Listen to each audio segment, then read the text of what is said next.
于你手吗？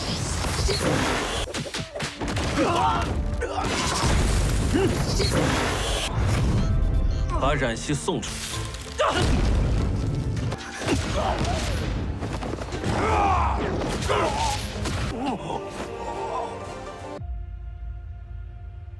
Hola semuanya, untuk melanjutkan tongwa dari Alchemy Supreme, tepatnya episode 112, kita review dulu untuk part sebelumnya agar tidak lupa ya.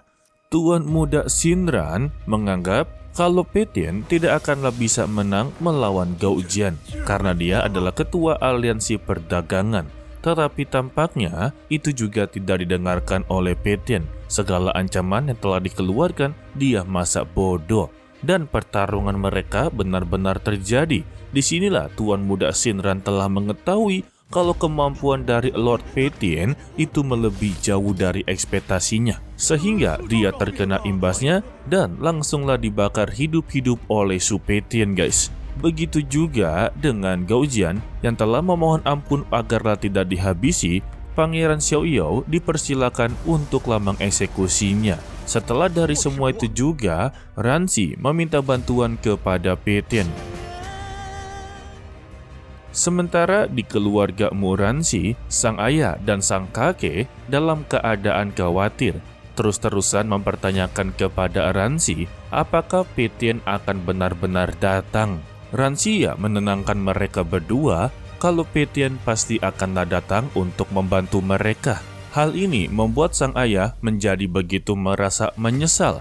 Jika saja Petian resmi menjadi tunangan dari Ranxi, mungkin untuk keluarga Changyan tidak akanlah berani bersikap sombong. Dengan alasan Su Petian untuk saat ini telah berada di alkemis tingkat keempat.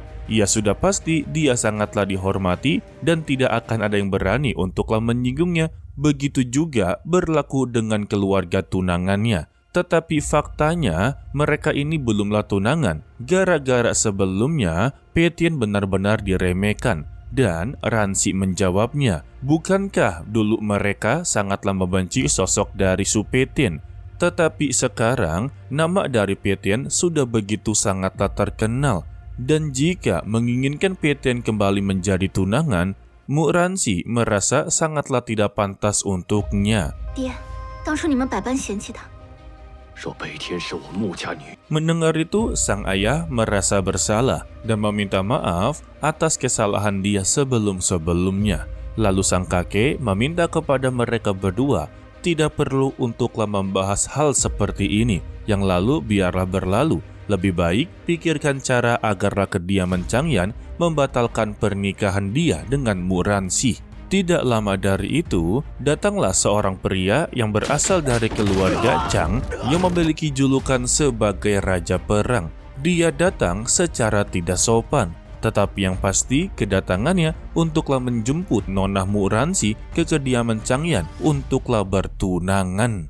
Lalu dia melemparkan gulungan yang berisikan surat lamaran dan mahar untuklah Ranxi. Sang kakek dengan begitu tegas menolak kalau keluargamu tidak pernah setuju untuklah menikah dengan keluarga Changyan. Mendengar itu, si Raja Perang yang memiliki nama asli sebagai Changlou, dia langsunglah menyerang ayah dari Ranxi dan membengkukkan tubuhnya serta langsunglah memukul pipinya sampai terpental-pental. Sontak sang kakek langsunglah marah kalau dia sudah begitu sangatlah keterlaluan menyerang keluargamu.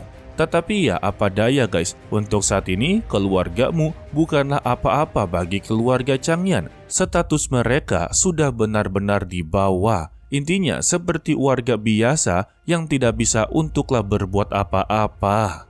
Bahkan ketika sang kakek inginlah mengeluarkan kemampuannya, Changlou sama sekali tidaklah takut. Justru dia memperingatkannya, jika dia bertarung dan kalah dengan dirinya, maka fondasi dari keluargamu akanlah benar-benar hancur. Ranxi yang tidak mau reputasi keluarganya hancur, dia pun bersedia untuklah ikut dengan Changlou ke keluarga Changyan, membuat sang kakek dan juga sang ayah merasa begitu sangatlah bersalah. Dan Ranxi meminta kepada mereka berdua tidak perlu khawatir dan percayalah kalau Petian akan datang. Dan sang kakek kembali memperingatkan kepada Changlao, jika dia berani untuklah menyakiti cucunya, maka dia sendirilah yang akan turun tangan untuk menghabisi nyawanya. Tampaknya peringatan tersebut sama sekali tidaklah didengarkan oleh Changlao, guys. Dia pun membawa pergi Muransi dari sana. Sesingkatnya, Petian telah tiba di keluarga Mu. Dia langsunglah diberitahu kalau semua ini adalah ulah dari keluarga Changyan yang telah bertindak semena-mena dan melakukan pertunangan secara sepihak. Ditambah, kondisi dari Muransi bisa dikatakan cukup berbahaya sebab dia telah dibawa pergi secara paksa. Mendengar itu ya, Petian langsunglah buru-buru untuk pergi ke keluarga Changyan. Tetapi sang kakek meminta kepada dia janganlah terburu-buru. Sebab di keluarga Changyan ada seseorang yang berada di ranah Raja Perang tingkat 2. Takutnya Petian bukanlah lawannya. Mendengar itu ya, Nona Me'er tertawa kecil dan meminta kepada sang kakek tidak perlu khawatir. Petian pasti bisa untuklah mengatasinya. Apalagi untuk menghadapi Raja Perang Bintang 2, bagi Petian ya itu sangatlah mudah. Sebab untuk seorang kultivator yang berada di ranah Kaisar Wu berhasil untuklah ditekan oleh Petian. Apalagi ya untuk Raja Perang Bintang 2 itu mah ecek-ecek. Lalu Petian meminta kepada Me'er untuklah tetap di sini dan lindungi keluargamu. Dan pihak dari keluargamu mencoba untuklah menolaknya. Lebih baik Nona Meya pergi bersama Petian untuklah membantunya. Lantas, Me'er langsunglah menolaknya dengan memberitahu dengan Petian seorang diri sudah sangatlah cukup untuk menghancurkan keluarga Changyan. Dari pernyataan tersebut, membuat mereka berdua tampak orang seperti linglung dan juga tidak percaya dengan kemampuan dari Petian, guys. Karena ya, yang mereka tahu, Petian ini hanyalah seorang alkemis tingkat keempat dan tidak mengetahui tentang kultivasi bela dirinya. Namun saat ini pilihan mereka hanya bisa percaya kepada Petian dan mengikuti semua instruksinya. Lalu ya Petian pergi dari sana untuklah menjemput Muransi pulang. Sementara itu di kediaman Changyan, Changlao sebagai bawahan dari tuan muda pertama meminta kepada Ransi untuklah tersenyum. Seharusnya dia merasa begitu beruntung untuk bisa menikah dengan seseorang yang berasal dari keluarga Changyan. Sebab keluarga Changyan sudah begitu sangatlah terkenal dan juga begitu sangatlah kuat. Alasannya, kediaman Changyan ada 2 panglima perang tingkat 2.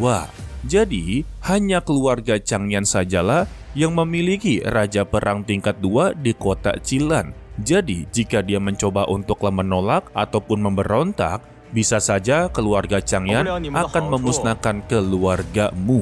Sontak, Ransi yang mendengarnya membuat dia cukup khawatir kepada Petian.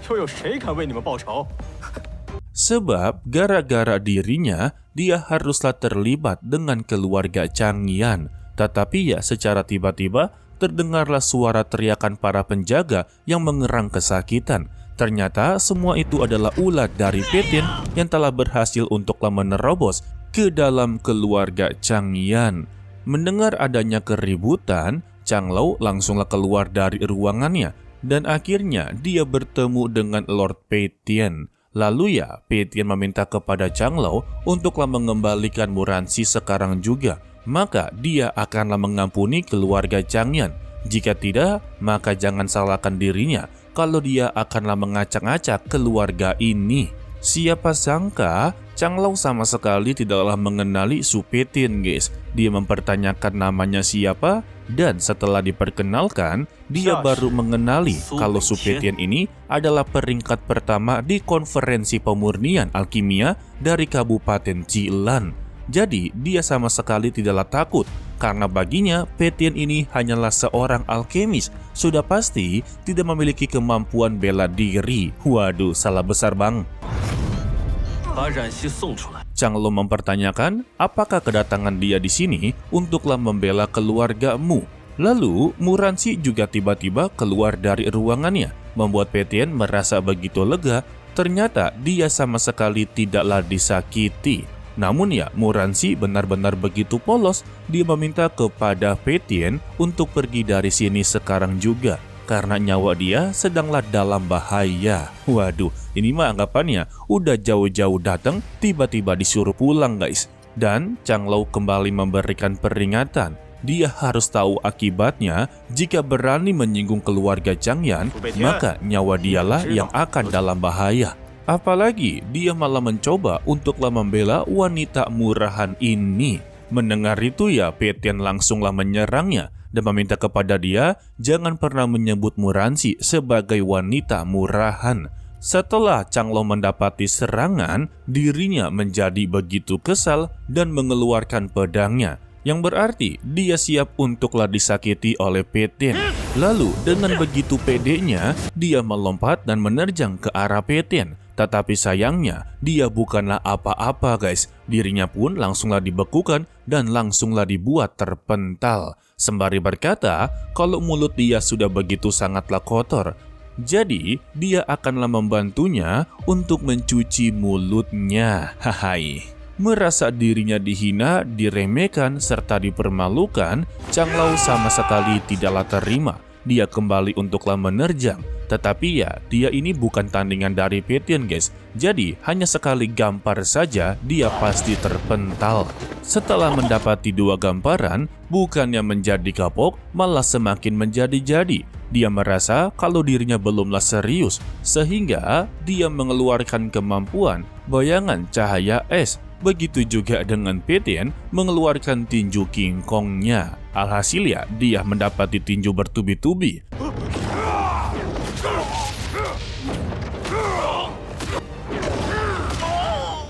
Setelah dari semua itu, Peitian menginjakkan kaki di kepalanya Changlou, sembari meminta pulang dan sampaikan pesan ini kepada majikannya. Kalau esok hari, seseorang pria yang bernama Su Peitian akanlah datang ke kediaman Changyan untuklah membuat sebuah perhitungan kepada mereka. Waduh, keren banget coy. Setelah dari itu, dia pun langsunglah pergi dari sana.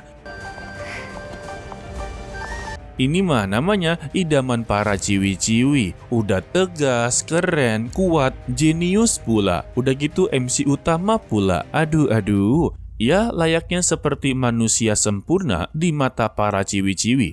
Siapa sih yang kagak mau mendapati laki-laki layaknya seperti Peitian guys? Sudah pasti ada yang mau ya.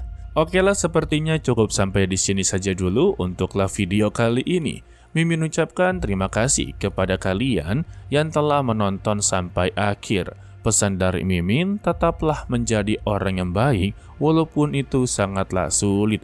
To be continue, sampai jumpa di video berikutnya. Bye-bye.